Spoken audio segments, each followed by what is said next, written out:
Scientists say they now know what our oldest ancestor looked like, and it's something of a surprise. It's just incredible.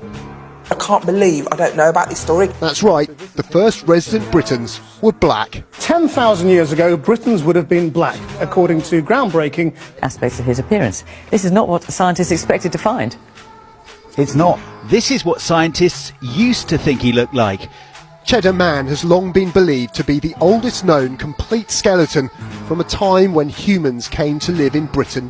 The most important Roman who actually ever came to Britain was the African emperor, Septimius Severus. Hold on. Okay. Are you telling me there was an African emperor? And he was one of the greatest Roman emperors. Said that he fails to see London anymore as being an English city. So do you agree with that, Mr. Roger? Well, in parts of London I do, yes. The first thing he does is build the walls of Roman London. Wow. So the city of London to this day is defined by the African emperor Septimius Severus. This is a man who's there all the time. He's right in front of us all the time in the British Museum, but nobody knows unless you dig into the story. The fact that that history was hidden from me, it made me want to uncover that history. In fact, many of those Romans From North Africa, a black man. So no one would know that that was not a white man? Absolutely. A warrior emperor from North Africa who stayed true to his own heritage. This is just incredible.